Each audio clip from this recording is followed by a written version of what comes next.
नमस्कार and welcome to my YouTube channel back from the jaws of danger. आज की story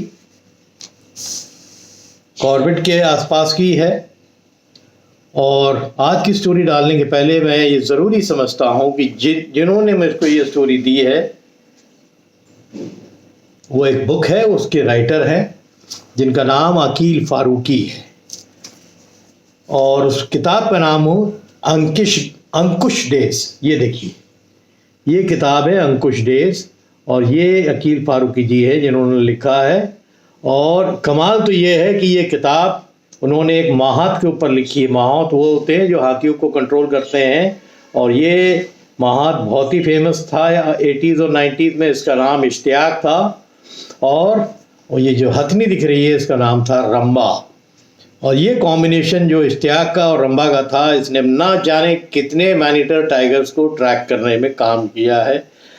और ये ना सिर्फ कॉर्बेट में फेमस थे, इनकी demand all over wild life में अगल बगल तराई एरिया में रहती थी। इतनी एक्सपर्टाइज थी इन दोनों की कॉम्बिनेशन की ट्रैकिंग के लिए, चाहे वो ऑर्डिनरी टाइगर्स हों जिन्होंने नुकसान किया हो, चाहे वो मैनीटर्स हों। और मिस्टर अकील फारूकी को मेरा बहुत बहुत सल्यूट, क्योंकि उन्होंने क्लास 4 एम्प्लॉय के ऊपर ये बुक लिखी है। जो भी राइटर्स होते हैं ज़्यादातर या तो अपनी लिखते हैं या किसी की स्टोरी, फेमस आदमी की स्टोरी के ऊपर।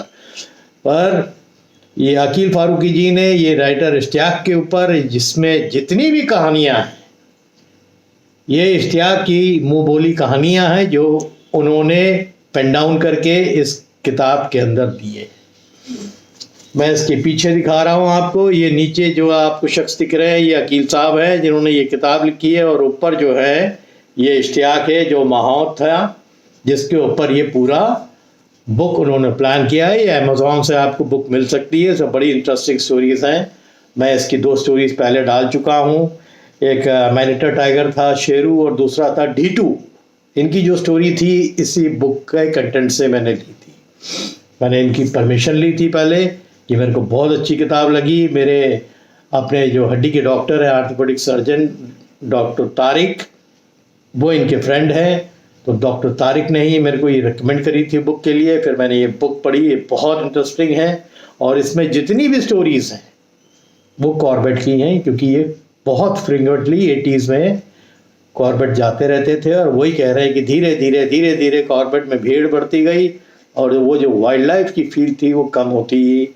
इसीलिए जो पुराने जाने वाले थे, जो जंगलों में जाते थे, ये भीड़ भड़क्का से दूर रहने जाते थे, उनको वो भीड़ भड़क्का वहाँ अंदर भी अब दिखने लगी है। इसीलिए बहुत से ऐसे वाइल्ड लाइफ के जो पुराने जाने वाले थे आजकल अवॉइड करते हैं ज़्यादा। तो वकील साहब को मेरा सलूट। और ये किताब अगर मिले, अंकुश बोलते हैं, ये देखिए ये जो अंकुश बना हुआ, अंकुश जो हाथियों को कंट्रोल करने वाला लोहा होता है उसको अंकुश बोलते हैं। तो ये जो इन्होंने किताब लिखी है अंकुश डेज, उसी के ऊपर ये नाम दिया है। तो मैं आज की जो स्टोरी है उसी में से ये निकाल रहा हूँ और वो आपको दे रहा हूँ। मिस्टर फारूकी उत्तर प्रदेश गवर्नमेंट के, स्टेट गवर्नमेंट के ऑफिसर थे जो ट्रांसपोर्ट डिपार्टमेंट से 31 साल जॉब करने के बाद रिटायर हुए और आज भी वाइल्ड लाइफ में जाते रहते हैं। बट आज उनका रुझान ज़्यादातर बांधवगढ़ की तरफ रहता है बनिस्बत की यहाँ पर। तो आज की स्टोरी हम स्टार्ट करते हैं। ये बड़ी इंटरेस्टिंग स्टोरी है और सबको पसंद आएगी, क्योंकि जंगल के अंदर अगर आप वाइल्ड लाइफ के लिए जा रहे हैं और स्टोरी इंटरेस्टिंग ना हो, अगर आप टाइगर के पीछे जा रहे हैं तो नेचुरली इंटरेस्टिंग हो जाएगी। ये 1940 की ड्यूरेशन की कहानी है, जहां उस ज़माने के जो कंजर्वेटर थे मिस्टर E.A. स्मिथिस और उनकी एक वाइफ थी ऑलिव, ये दोनों ही हंटर्स थे। इनको पता लगा कि कोई टाइगर है और उस एरिया में है। तो ये जो कहानी है ये जोलासाल करके एक जगह है, ये पड़ता है आपको हल्द्वानी के आसपास। ये जगह हल्द्वानी में पड़ती है जोलासाल। ये नंदौर वाइल्ड लाइफ सैंक्चुरी है हल्द्वानी के बाद, उसी में जोलासाल आता है। ये कहानी उस जगह की है। तो इनको जब पता लगा कि वहाँ टाइगर है, तो टाइगर ने कोई किल की थी। तो तय यह हुआ कि दोनों वाइफ हस्बैंड दोपहर के टाइम पे मचान लगाएंगे। एक मचान किल के लेफ्ट पे लगेगा, एक मचान किल के राइट पे लगेगा। एक में वाइफ रहेंगी और एक में जो हस्बैंड थे मिस्टर स्मिथी वो रहेंगे, और उस टाइगर का वेट करेंगे। तो दोपहर को जैसा होता है सब मचान अचान लगने की जो प्रक्रिया थी वो पूरी हो गई, और फिर सब स्टाफ जो मचान लगाने वाला होता है वो खाली शिकारियों को छोड़ के चले जाते हैं, जो हर बार होता है जब मचान लगता है। और फिर था इंतज़ार कि टाइगर अपने किल पे आएगा तो फिर हम उसको मार सकेंगे। बट अक्सर जो जंगलों में आप सोचते हैं ऐसा होता नहीं। मैंने इसके भी पहले कई स्टोरीज में डाला था कि शिकारी एक्सपेक्ट कुछ और करता है और हो कुछ और जाता है। जंगल में कुछ भी चीज़ 100% गारंटी नहीं कर सकती कि हम जैसा चाह रहे हैं वैसा ही होगा, और ये स्टोरी ऐसे ही कुछ है। करीब शाम को 6 साढ़े 6 के आसपास इन्होंने देखा कि वो किल पे आ गया है। तो जो वाइफ थी मिस्टर स्मिथीज की, ऑलिव, उन्होंने जो है अपनी राइफल उठाई और टाइगर की तरफ मारा। तो वो गोली जो है जहां लगनी चाहिए थी नहीं लगी, बट लगी कहीं ना कहीं, क्योंकि टाइगर उसके बाद दहाड़ा और जहां से गोली आई थी उसी डायरेक्शन पे, जिस पेड़ पे मैडम ऑलिव थी उस पेड़ के ऊपर जल्दी से कूदा और मचान की तरफ चढ़ने की कोशिश करने लगा। और दूसरी तरफ उनके जो हस्बैंड थे उन्होंने देखा कि भाई उनके पास राइफल थी ही, बट क्या हुआ कि एक्साइटमेंट में, और जंगल के अंदर भय भी बहुत सी चीज़ होती है, एक्साइटमेंट या ओवर एक्साइटमेंट भी बहुत नुकसान की चीज़ होती है।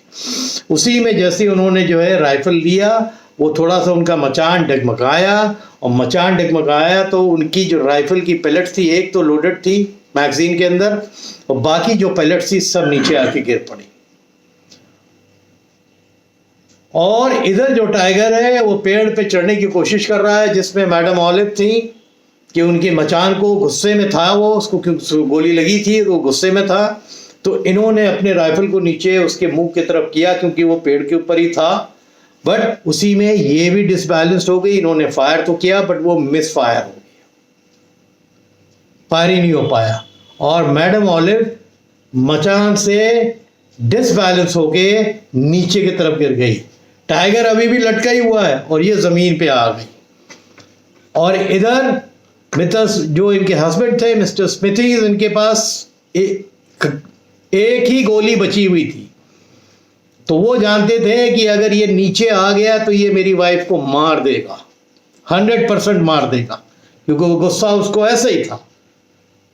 तो उन्होंने बस उसको एम लिया, और टाइगर ऊपर अभी पेड़ पे चिपक के नीचे की तरफ शायद आने की कोशिश कर रहा होगा या कूदने की तैयारी कर रहा होगा, तब तक उन्होंने उस टाइगर पे एम लिया और फायर कर दिया। और फायर एकदम सटीक जगह लगी और वो वहीं से धड़ाम से नीचे गिर पड़ा और उलट गया। इसका मतलब वो उसको गोली एकदम सही पड़ी थी, जिसकी वजह से वो मर गया। तो कितनी खतरनाक ये सिचुएशन थी। सोचिए कि दोनों मचान पे हैं, इधर से फायर हुआ, वाइफ ने फायर किया, वाइफ का फायर सुन के टाइगर कूदा मचान को गिराने के चक्कर में, और उसी नर्वसनेस में वो जो थी एक फायर करने के पहले पहले उनका जो है मचान रोल ओवर कर गया, वो नीचे आ गई पेड़, और टाइगर जो है पेड़ पे लटका हुआ है। उधर उनके हस्बैंड की सब पैलेट्स गिर गई थी मचान से नीचे, क्योंकि उनका भी जो मचान थोड़ा सा हिला डुला होगा, और एक ही पैलेट रह गई थी उनकी मैगजीन में, जिसमें जो राइफल का एक गोली एक रह गई थी, उससे उन्होंने उस टाइगर को आखिरी में शूट किया, जिससे उनकी वाइफ की जान बची। तो जंगल के अंदर इस तरह के किस्से बहुत सुने हैं मैंने। तो ये बहुत छोटी सी, और उस ब्रेवरी की वजह से, दोनों वाइफ हस्बैंड की ब्रेवरी की वजह से आज भी जौलासाल FRH में जो भी जाएगा वहाँ एक 14 फीट लंबी पिलर बनी हुई है उनकी मेमोरी में, और एक म्यूजियम भी है जिसमें इस कहानी के बारे में भी है, इनके बारे में भी है। और ये जो स्मिथीज फैमिली थी, उनके जो हस्बैंड थे, ये अपने जिम कॉर्बेट साहब के बड़े नज़दीक थे।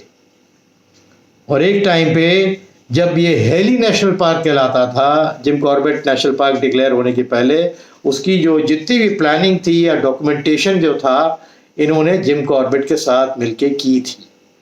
तो ये अच्छे शिकारी भी थे, जिम कॉर्बेट साहब के बहुत नज़दीक भी थे। बट शिकार में अक्सर जो इस कहानी का जो बेसिक पॉइंट ये है कि आप कितना भी शिकार कर चुके हो, हर शिकार पे जब आप जाते हो ना, उस पर कुछ भी अनहोनी हो सकती है। उन्हें क्या पता था कि वाइफ का जो है मचान जो है डगमगा जाएगा, वो नीचे आके गिर पड़ेंगी। कितनी खतरनाक सीन हो गई कि वो तो ज़मीन पे आ गई और टाइगर जो ऊपर चढ़ने की कोशिश कर रहा था मचान पे, वो ऊपर पकड़ा ही हुआ था। अगर वो एक कूद मारता तो इनको पकड़ के तो वहीं मार देता।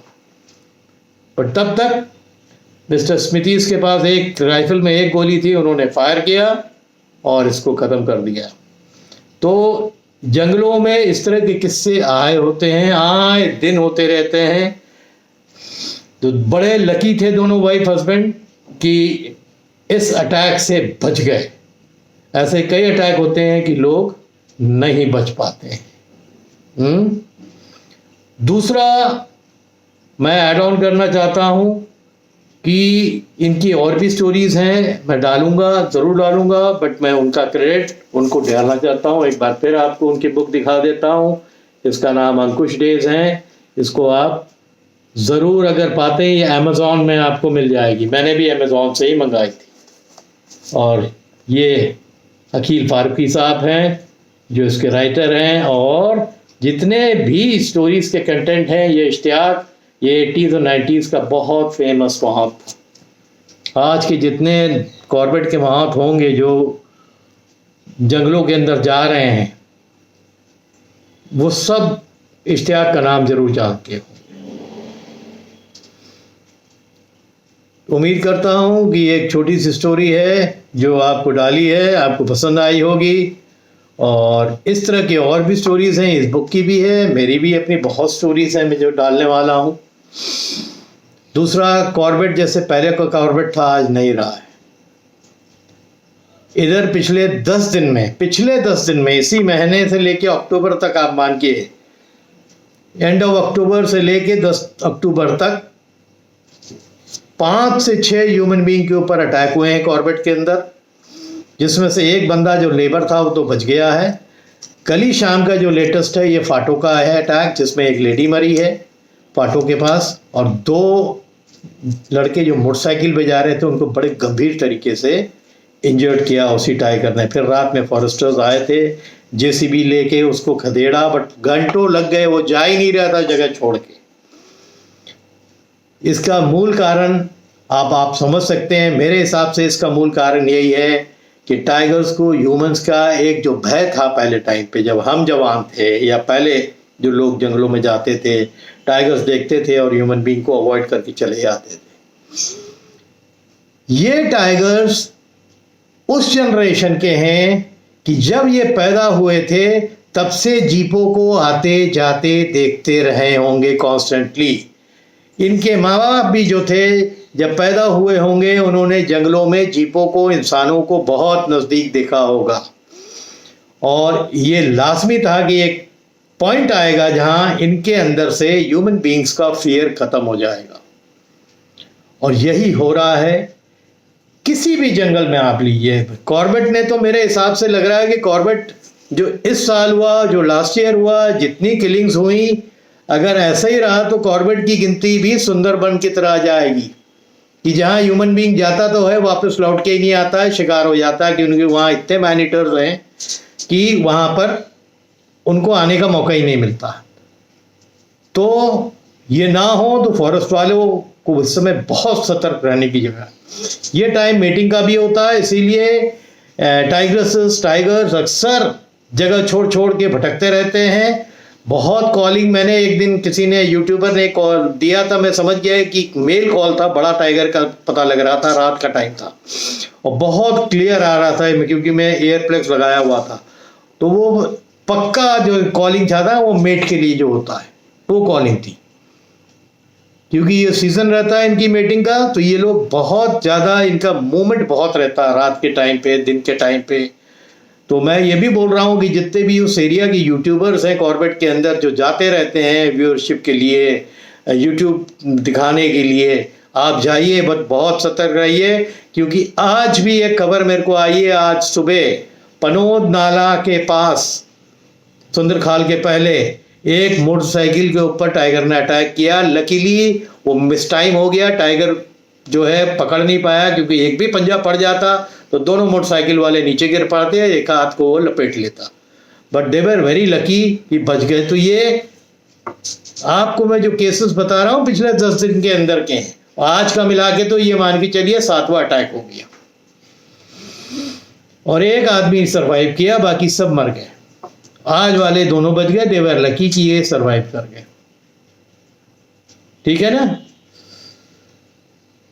काला डूंगी में एक 3 साल की बच्ची थी, उसको तो घर के अंदर घुस के गैलरी से उठा के लेपर्ड ले गया।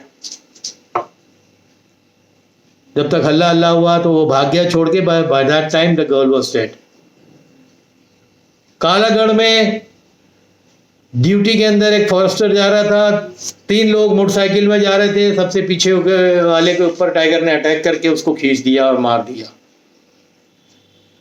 एक यंग लड़का था जो फॉरेस्ट में जॉब करता था, उसके 2 बच्चे हैं, मैंने इसके बारे में शायद किसी वीडियो में बोला भी हूँ। तो ये कांस्टेंट होता है, ये अटैक्स कॉन्स्टेंटली बढ़ते जा रहे हैं। फाटू की तरफ अभी तक कोई भी केस नहीं सुनाई दिया था, कल उस लेडी को मार दिया, वो खेत में बेचारी अपना काम कर रही थी, वहाँ आके मार दिया दिन में 4 बजे।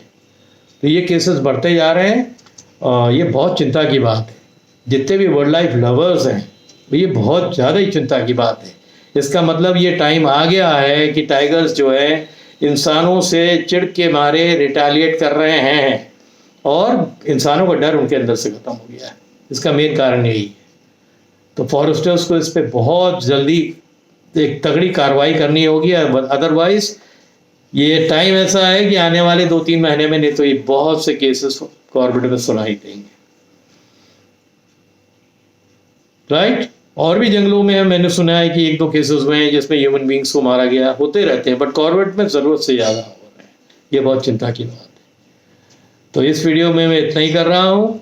उम्मीद करता हूँ कि जो एक छोटी सी स्टोरी डाली थी वाइफ हस्बैंड के बारे में, वो कैसे बचे, और अकील साहब जिन्होंने ये बुक लिखी है उनका मैं बहुत शुक्रिया अदा करता हूँ कि मेरे को ये स्टोरीज़ दी हैं, और उन्होंने मेरे को बोला है कि आपका यूट्यूब चैनल है, आप मेरी स्टोरीज़ बोलिए, बिकॉज बिना परमिशन में किसी के भी स्टोरीज़ नहीं बोलता हूँ। तो उनको बहुत बहुत शुक्रिया, और आप लोग सब बहुत हेल्दी रहिए। राइट। अब जाड़ा आ रहा है, केयरफुल भी रहिए एंड तगड़े से रहिए। Thank you.